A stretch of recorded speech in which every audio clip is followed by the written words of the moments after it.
Hello everyone, this is part 1 of What If Naruto Was the Perfect Shinobi. This story is made by LT2000, and I hope you guys enjoy this video and to like, to subscribe, to share, and check out the playlist, to see more comment down below. Now let's start the intro. They call me a god. They call me a god.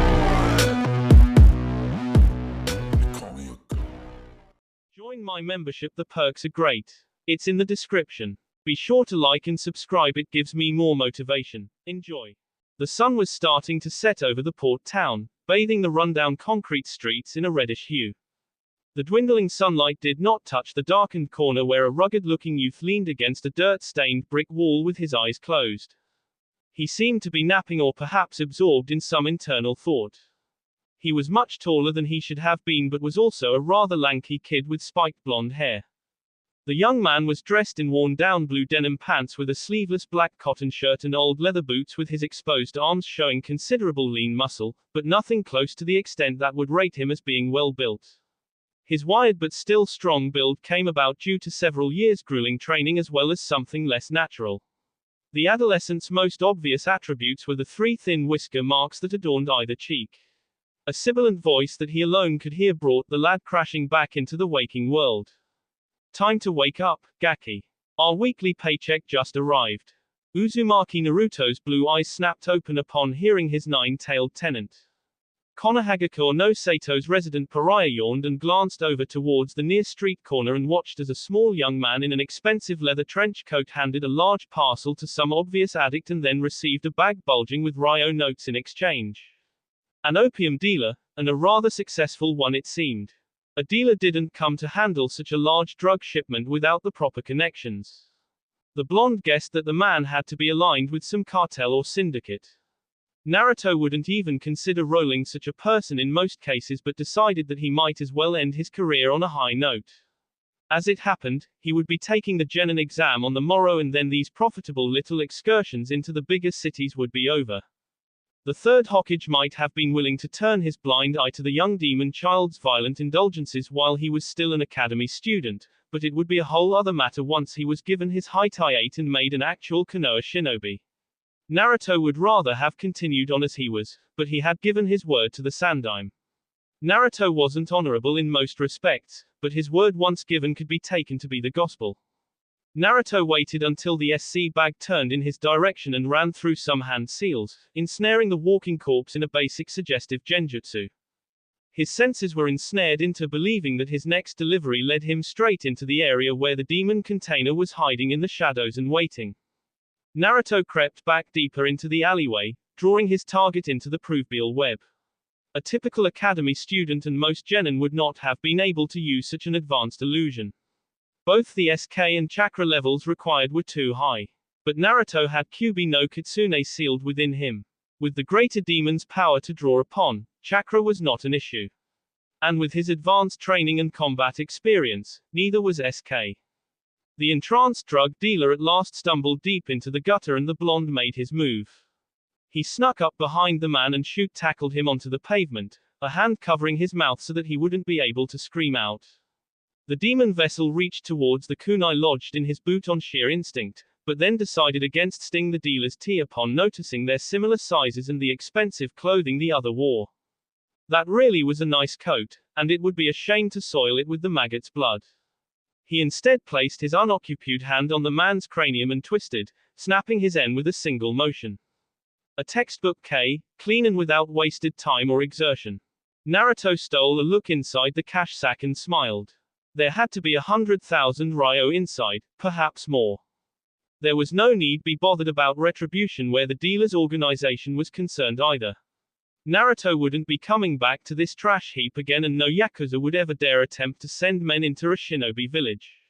The Anbu and others would S them to pieces in less than an instant. There hadn't been any witnesses regardless. Naruto had no remorse about what he had done.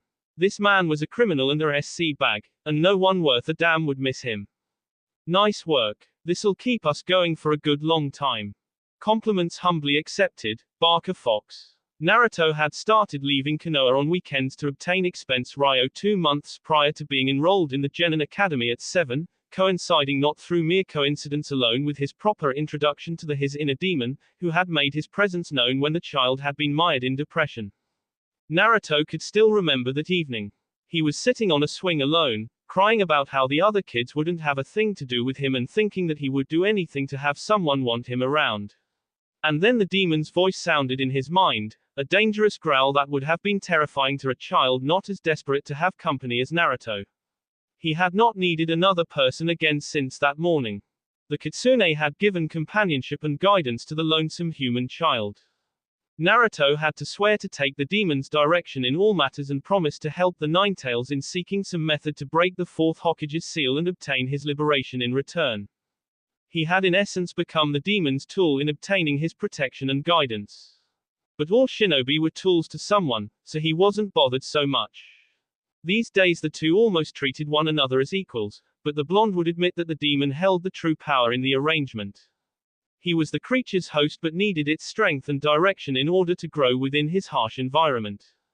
Naruto's tenant had insisted that the small stipend the Hokage gave him was too inadequate. Naruto knew that the Kyuubi took pleasure in the bloodshed that the pair caused while hunting and could not have cared less about the cash. But the yokai did make a point. Konoha's crooked merchants had long charged Naruto ludicrous markups and sold him third-rate products. And all the while said people sneered down at him and taunted that a thing like him should be thanking them to be permitted to patronize their second-rate establishments at all. Their looks and comments stung, not that the child had ever let it past his idiotic smiling mask. He had never understood why the villagers hated him until the demon had come to enlighten him about the seal on his stomach. Now the Konoha villagers but served to push Naruto's hatred with the cold glares and harsh words. He had abandoned the smiling mask ages ago, replacing it with a vile scowl that always seemed to be with him inside that accursed place. He hated the village and those living in it. Leaving was not an option. The Sandaime would send his hunter in to retrieve or perhaps outright kill him, and even with the demon's assistance Naruto was not strong or scared enough to stand against a single elite-level shinobi, so much less an entire squad. Konoha would never allow its demon child to walk into another hidden village's clutches. Naruto was stuck in a village that hated him, and once he returned late that evening he wouldn't be allowed to leave again unless on a mission. The meager leave he had then was given with the Hokage's allowance and supervision. Sandaime tended to order Anbu teams to shadow Naruto and track his movements whenever the demon container departed the village on weekends. He supposed that the old man would rather he took his pent-up anger out on nameless thugs and criminals as opposed to sharpening his teeth upon Konoha's civilians. Not bad, little punk. Too bad you're gonna s over it now. Naruto looked up towards the urban enclave's entrance. Several thugs were streaming into the area, all wearing identical sneering expressions. He could have smacked his head. He should have known that a yakuza dealer would have had protection. None appeared to have proper combat training, and so the demon vessel was not the least bit intimidated. A dozen mindless grunts were no match against a single trained shinobi, so this was no challenge. He didn't much care to kill those that didn't have something to take regardless, but neither was he in the mood to mind. Perhaps it would be better to waste them and keep their mouths shut. He supposed he'd at least be a good sport and give them a chance to back down.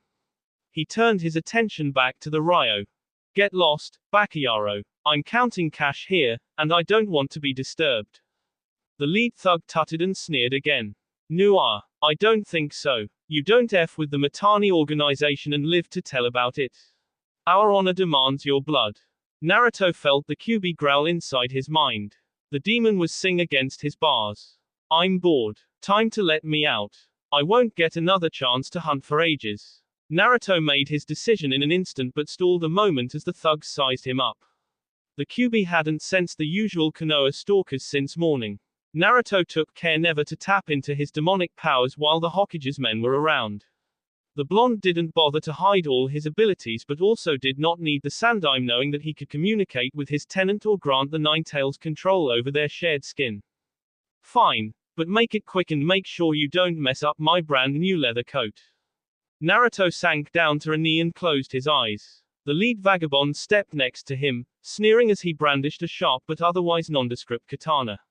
Naruto sensed his partner's vicious smile as the crimson demonic chakra began pouring outward.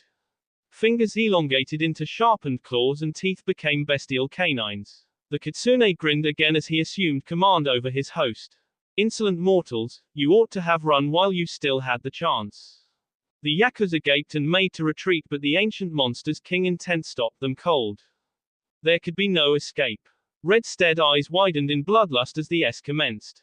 Minutes later, the blue-eyed Uzumaki Naruto walked back out into the open, now dressed in the opium dealer's expensive trench coat and matching pants. The new cut leather smell mixed with the acrid stench that the demon's bleeding rampage had created. The young shinobi also wore black designer sunglasses, a surprise acquisition that the now disemboweled criminal leader had donated alongside his katana. Naruto was no Bushido artist and never intended to use the blade, but thought that he might be able to sell it at a decent price. Blood dripped down Naruto's hands and smeared the coat sleeves both inside and out. Said sleeves would now have to be removed. The demon container shrugged, slung his ill-gotten gains over his shoulder and sprinted towards his home village. Due to their respective preoccupations, neither human nor demon had noticed the two robed characters that had observed the entire bloodbath perched atop a building within eyesight. The taller gave a laconic grin that bared his pointed teeth in approval while his partner looked on with an impassive expression. XXXXXXXXXX. Around lunchtime the next morning, a cleaned and rested Naruto moved down the usual route connecting his dilapidated apartment and the Genin Academy. During his earlier years he'd never been able to purchase much more than cheap ramen to eat due to his meager allowance and crooked shopkeepers, but now, with his additional resources and the privilege to shop outside Konoha, he could sit down to more balanced meals. He shuddered to even think about what he might look like had he never gotten any proper nutrients in his diet. His growth no doubt would have been stunted, or perhaps he would have looked like a normal brat rather than the genetic monster that he was now. Naruto's decision to allow the QB to tamper with his growth and chakra more than outright needed had addled his hormonal balance and caused him to grow at an unnatural rate. Due to this, he could almost be called a boy trapped inside a man's body. But that assessment wasn't accurate either, as he had killed a man in cold blood at 7, and had been more or less independent longer than he could remember. So he was not a child in mind or spirit either. Uzumaki Naruto was an adult, no matter what the village records said. Damned demon, wish he would go ahead and leave us all alone. Naruto narrowed his gaze as he stopped and stared at the audacious old woman. People such as this ignorant old prune angered him to the point that he had to make great pains to curb his cur instinct. The QB's constant prodding him to let loose and K didn't help matters. The Jinchuriki was already quite irritated about being required to take this ridiculous exam to end up saddled on some second-rate Genin team. He lacked the patience to keep on walking and let the comment roll over him on this particular morning. Instead he grinned in the same savage manner he'd seen so many times on the demon and met the village's cold glare. Come on over here and repeat that, honor. The woman spat on the ground next Naruto and glared, dribbling on his boots. Don't you dare intimidate me, monster. You should have been put to the sword at birth. Naruto's lead lashed out and kicked the old bee's walking stick down the street. She stumbled and tumbled, spilling her week's groceries all over the pavement. The demon vessel smirked and glanced at the spit puddle on his new shoes. An eye for an eye, he thought as he summoned his own saliva and released a snot-tinged stream onto the poor creature's head. You'll be supper next time, Grandma. Keep that in mind. His mood slightly improved, Naruto started back towards the academy building, humming a little tune as the QB laughed at the woman's plight inside his head. He arrived late as usual, never much caring to be punctual to the useless lessons that Iruka-sensei heaped upon the likewise useless children. He had mastered everything that the entire practical curriculum had to teach a long time ago. For that reason he was now prone to skipping classes in order to learn and train at his own pace. He only attended on occasion as per the Hokage's demands. Missing class also served Naruto's purposes by not seeing him placed as the highest-ranked rookie. Attendance and classwork completion contributed to the class ranking system, and he would rather be pissed on than accept being placed on a Genin squad with the year's last. Let the Uchiha brat get stuck as the lead babysitter. Naruto didn't need all the pointless attention anyway. The ones who mattered already knew that he was the best. He entered the classroom with a sour expression as he donned his new shades. The other students were either sweating over the upcoming test or making useless conversation with one another. Such blatant emotional outbursts were not at all suited to prospective shinobi. He walked over to the rear corner and plopped down into an unoccupied seat. The Jinchuriki propped his legs up onto the next desk down, rudely occupying the spot where Aberrane Shino was preparing to sit down.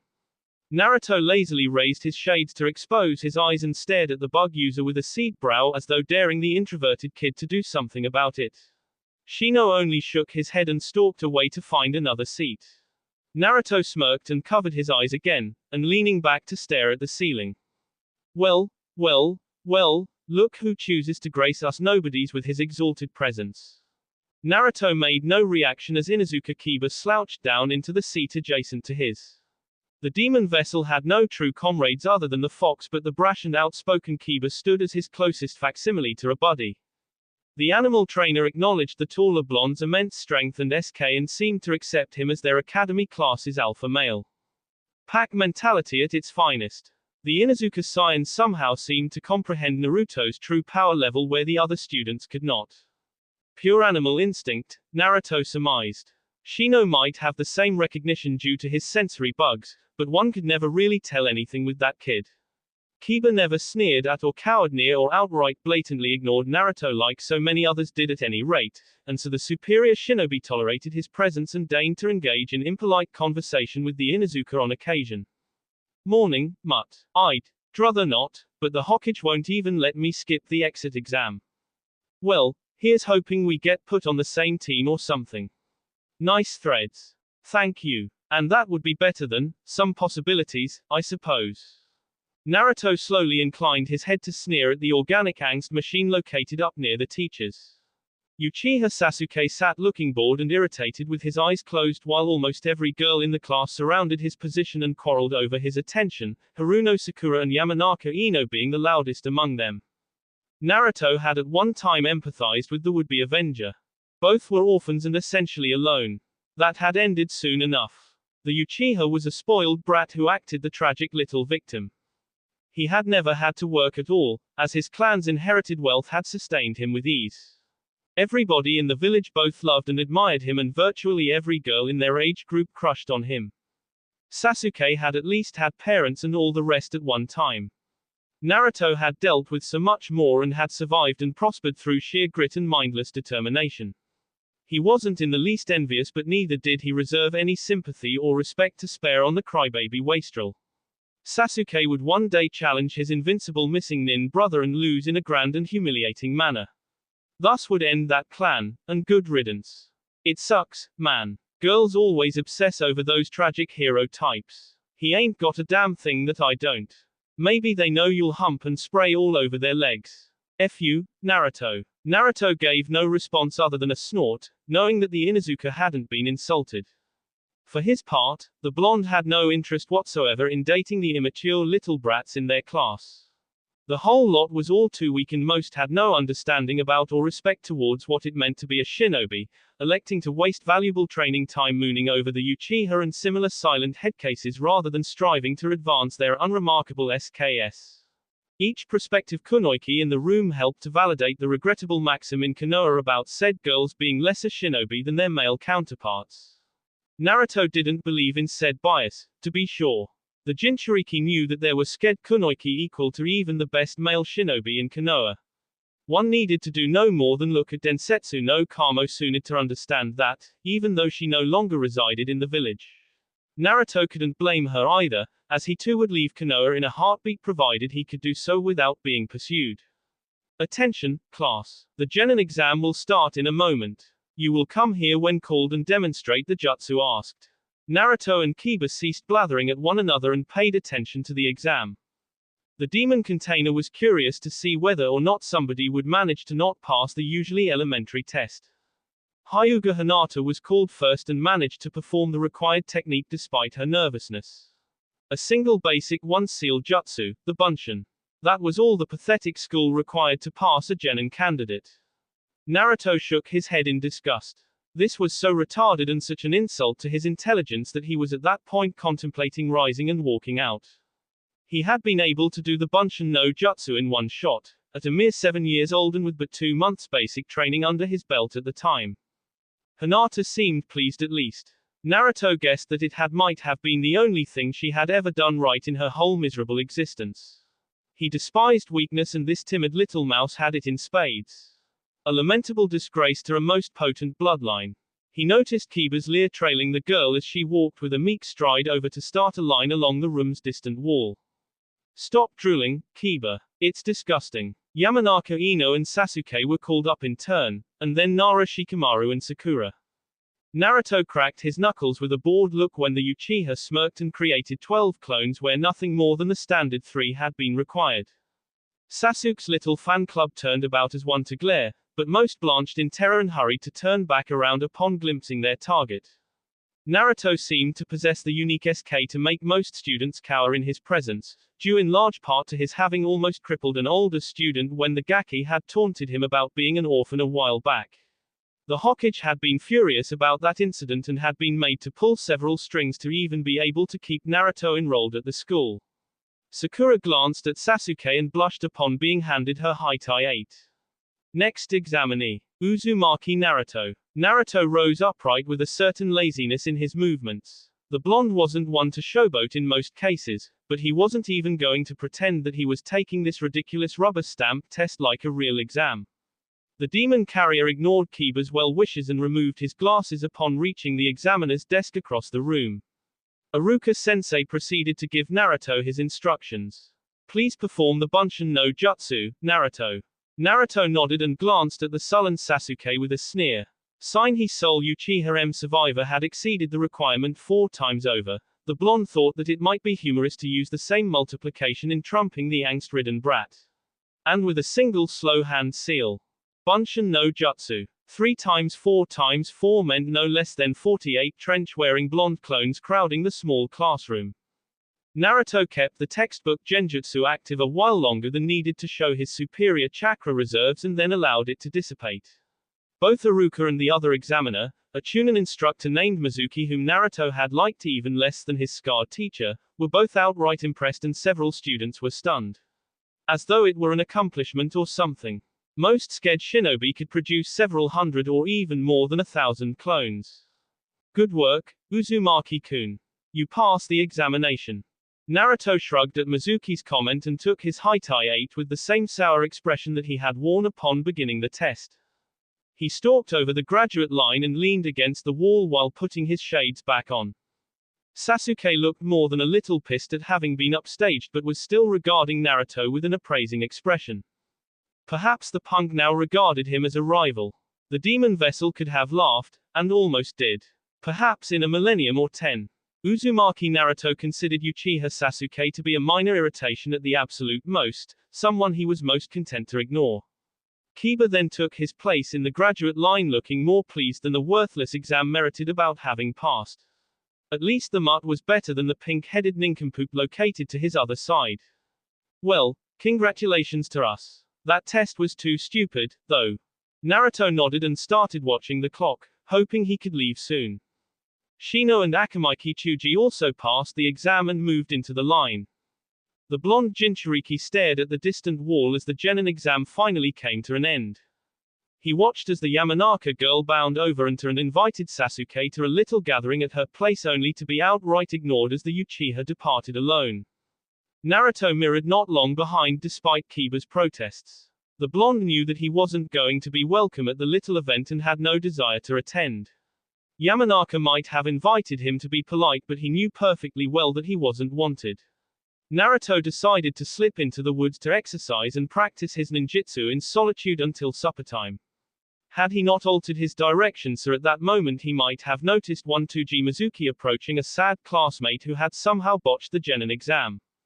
XXXXXXXXXX. Several hours later a somewhat disheveled Naruto stood in a clearing. The bushes and trees in the area were scorched in places due to his jutsu training. The demon vessel had run through the basic elemental techniques that mostly comprised his limited arsenal. He had no actual instructor to teach him jutsu and the sparse scrolls in the public collection didn't contain much past the bare essentials. Shinobi techniques were considered to be prized secrets and were thus not made available to the masses in written instruction. The Sandaime had several advanced scrolls in his possession as well as most clans, but Naruto was obviously not permitted to peruse them at his leisure. At least that roadblock might be removed with his being assigned to a Genin cell, one minor upswing to something the blonde was not wild about being stuck doing. Assuming that his instructor would condescend to teach much to Konoha's hated demon, Naruto stopped making the seals on the weak Raiten technique he was about to use upon hearing someone running in his direction. The Ninetales noticed it as well. Somebody's coming this way. Naruto snorted in his head. I know that already, Barker Fox. Give me a little credit. The Biju snarled in response. Watch your mouth, you insolent brat. He's not alone. At least 2 other shinobi are close behind. Naruto hid behind a tree and watched as the person approached. The arrival was someone that he recognized as a hopeless Gaki who had been in his old class. He was panting as he ran and holding some ornate-looking scroll. He was some civilian kid and not connected to a clan, and so could not have laid hands upon such a treasure at home. The weakling had to have stolen it somehow, though Naruto knew not when or where. No matter, but whatever was contained in that scroll was much too valuable to be wasted on this worthless punk. Naruto laid a quick chakra string trap that tripped the kid up as he passed and then scrambled out to steal the scroll.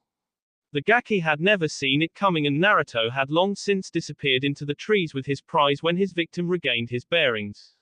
The kid's pursuers caught him up as he struggled back upright, sure to be disappointed upon seeing that he no longer had the stolen item. Naruto hid the huge scroll under his trench coat and tucked it under his arm upon leaving the woods and strolled back towards his apartment at a leisurely pace. He couldn't help but notice several chunin milling about the village streets and buildings like headless chickens. Whatever was in that little scroll, the Hokage, seeing as village shinobi had been dispatched to retrieve it, the old man was desperate to have it back. All the more reason to hold on to it. The blonde would return it, when he felt like it. Once barricaded in his apartment, Naruto locked his door and opened his misappropriated treasure onto the kitchen table. His cold expression shined with rare genuine interest as he saw what he had gotten his hands on. The blonde could see several restricted class techniques at one quick glance. Like a kid in a candy store, looks like I've really nailed the jackpot this time. Naruto's tenant was just as excited. Whatever intel that Konoha might possess regarding the Yondaim's accursed seal that kept the Kyuubi trapped inside Naruto would no doubt be contained within this restricted lore. Finally, I led towards my freedom. Let's see what's in there, and quickly. Naruto mock pouted inside his head. Just don't bother pretending that you're not in some great hurry to leave me. I'm rather offended, Kyuubi. Shut up and read the scroll, insolent brat. Naruto smirked in his mind and made sure the kitsune could sense it. But you know you love me still, Q-kun. The demon snarled and made a commotion, sing into his prison and giving the blonde a migraine. This is quickly beginning to try my patience, mortal. The usual banter aside, Naruto knew the Kyuubi was getting mad when he started insulting his vessel's mortal condition. He supposed it was rather stupid to tease the trapped demon when his singular goal was at stake, given the beast's irritable temper under even the most ideal circumstances. Once the Ninetales was loose, then Naruto would be liberated as well, their pact being complete and him no longer bound to do the demon's ever-changing bidding. The blonde wasn't so sure that he wanted to be alone again, though.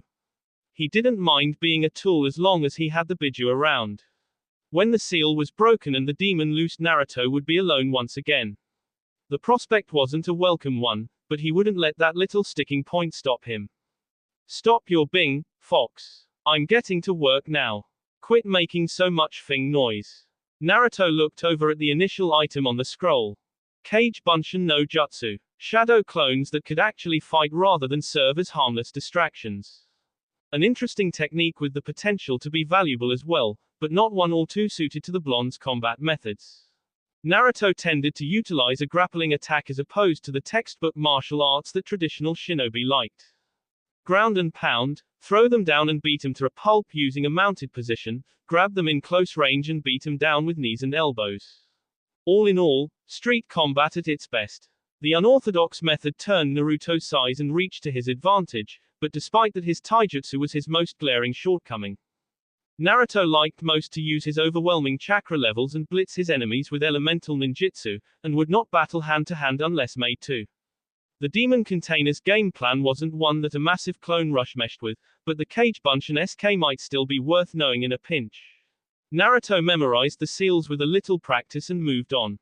XXXXXXXXXX. Meanwhile, the The Sandaime Hokage sat in his office thinking.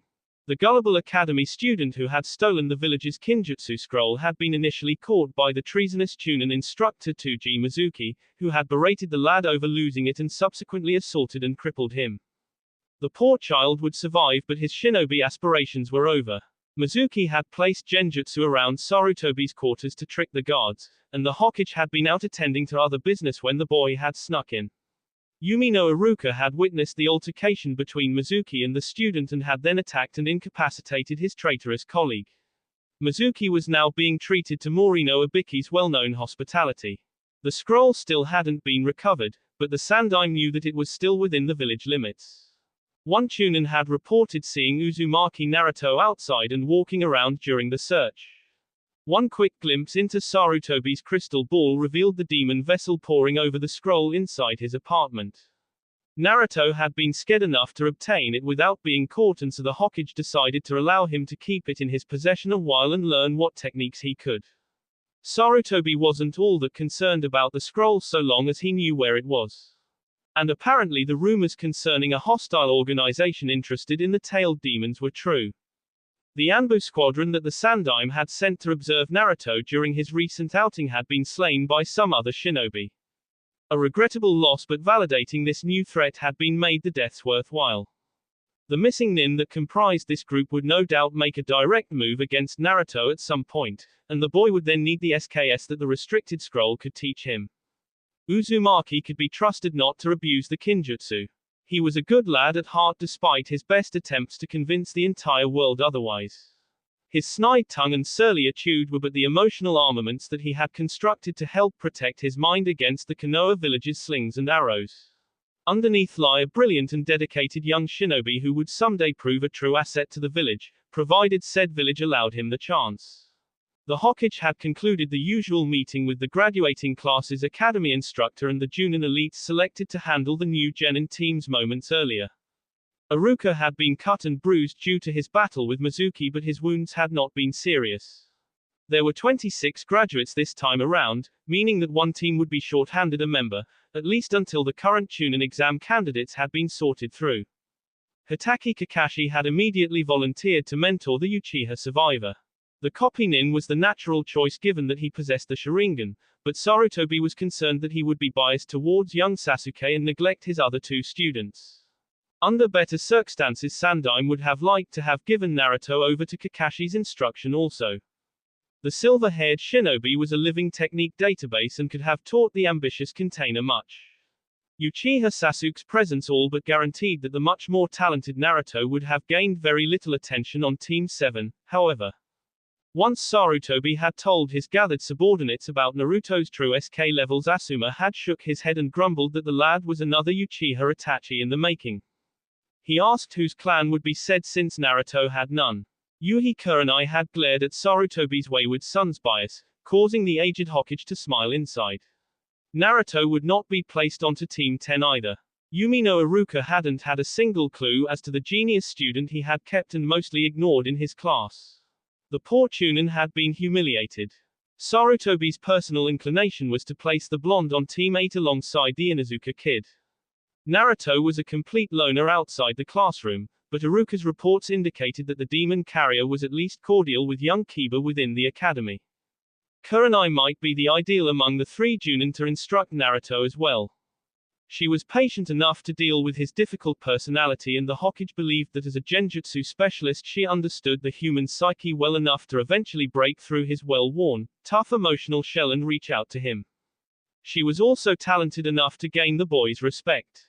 Several S-ranked Konoha betrayers including Orochimaru and Itachi served as glaring reminders about what could happen when a true prodigy was allowed to rot in his own resentment and superiority. Kakashi had come dangerously close to traveling down that road in addition before being taken under Yondaime's wing and set straight.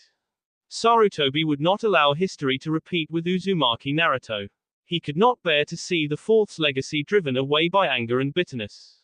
Orochimaru. Thinking about Orochimaru caused the Hokage to sigh wistfully and light his pipe. He had alienated his once prized student by selecting Namikaze Minato to be his successor, but had been unable to summon the resolve to strike his old apprentice down when he had discovered Orochimaru's vile experiments and thus seen the man's true colors. Naruto was developing in a manner eerily similar to the Snake Sannin in various respects. Both had the same insatiable drive to learn and memorize jutsus. Never had Sarutobi seen a young shinobi as single-minded in his devotion to his training as Naruto. He rewarded the lad's dedication on occasion through permitting him to learn advanced jutsus from the Hokage's personal scroll collection when he asked permission. He never neglected to return what he borrowed, and Sandaime was confident that Naruto would soon do the same with the Kinjutsu scroll currently in his possession. Perhaps Sarutobi was somehow trying to make right his past mistakes he had made with Orochimaru in doing everything in his power to help Naruto now. He could not admit it in words, but the demon container occupied a special place in the old man's heart. He saw the boy as what the prodigal son Orochimaru might have been with stricter guidance. Thereupon he did all that he could to counterbalance the village's abusive practices. He knew all about the local storekeepers cheating Naruto and would have simply increased his living stipend, but the lad had declined and stated that he had no desire to become a dependent. He assuaged the child's rage by allowing him to leave the village and sharpen his practical SKS by preying on petty street criminals in surrounding locales, with the proper supervision naturally. Many observers would see this as an insane practice and encouraging violent behavior, but Sarutobi knew better. King was intricately connected with the shinobi way. Naruto was destined to be great, and thus becoming acquainted with the unpleasant art now was not necessarily a negative thing. And the practice prevented him turning his anger against the villages that did the most to provoke it. Sarutobi would stop them hurting the boy altogether had he the power, but even the venerable Hokage could only do so much.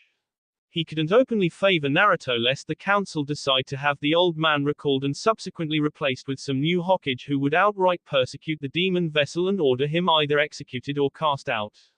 Sarutobi could only assist him surreptitiously and make certain he incurred no direct physical harm. People were ignorant and hated what they could not understand. However, the Orochimaru introspection had also opened up a new possibility in the Hokage's mind. Mitarashi Anko had suffered the most due to the Snake Sannin's betrayal. She understood what Naruto had been through better than any other shinobi in Konoha. Her jutsu knowledge was on par with most regular Junin due to her having once been Orochimaru's personal assistant, though she did not possess the rank. She had quite impolitely declined to take on any students in the past, but perhaps she would make an exception and train the prodigy Naruto. That term was tossed about so much in Konoha that it exasperated the Sandaime. Seemingly whatever advanced bloodline scion ever managed to graduate atop their academy class was lauded as a genius. Hyuga Neji and Uchiha Sasuke were but the two most recent examples. Both were talented young shinobi, but neither truly anything spectacular. Naruto was, and nobody had ever once acknowledged it. At any rate, giving Naruto over to Mitarashi Anko would be the ideal solution. Naruto would be stifled on any possible Genin team. His SKS were on a whole other plane relative to the other rookies. Saddling him with low-ranked missions and basic chakra control training would accomplish nothing other than irritating Naruto and engendering resentment. The boy would decide that he was being intentionally held back in order to benefit the other Genin. An individualized instructor, on the other hand, might allow him to develop at his own rapid pace rather than making him slow down so that his teammates could keep up. The idea broke with Eslish tradition, but exceptions could be made in exceptional cases. Both Naruto and Anko were lonely people who pushed back against the society that snubbed them. Perhaps they could find in one another the companionship that neither had located in anybody else. Anko had never come to trust people again after being used and cast aside like a thing by Orochimaru, and Naruto had never even been extended an opportunity to trust somebody at all. Perhaps pairing the two could salvage both TD souls. The only potential problem was that isolating Naruto by not placing him with his fellow Genin to train might not be wholly optimal in the end. Teamwork was perhaps the hallmark Konoha nin virtue, and one that all the village's shinobi had to comprehend. At least Sarutobi had the boy's placement narrowed down to only two possibilities. The next logical step would be to consult with both prospective sensei and hammer out an actual arrangement. The Hokage pressed a button under his desk and summoned his messenger. The man appeared a moment later. "Hi, Hokage-sama. I need you to recall Yuhi Kurenai here and summon Mitarashi Anko as well." "Hi, Hokage-sama." Sarutobi snorted under his breath at the man's monotone as he departed to do the Sandaime's bidding. He leaned back in his chair and smoked his pipe in contentment. Perhaps the delicate Naruto situation would come to a positive end. This newfound missing nin threat coupled together with Orochimaru's upstart hidden sound village meant that Konoha would need strong new shinobi to survive. One day the despised Uzumaki Naruto might even end up saving the village. He already once had as a mere newborn, after all. Jiraiya's student would have spat upon these people could he have seen the abuse the villagers had heaped upon his child. The Sandaime prayed that this tragic tale would have a happy ending. That will be all for this video. Be sure to like, subscribe, share, and comment down below for more videos. Goodbye.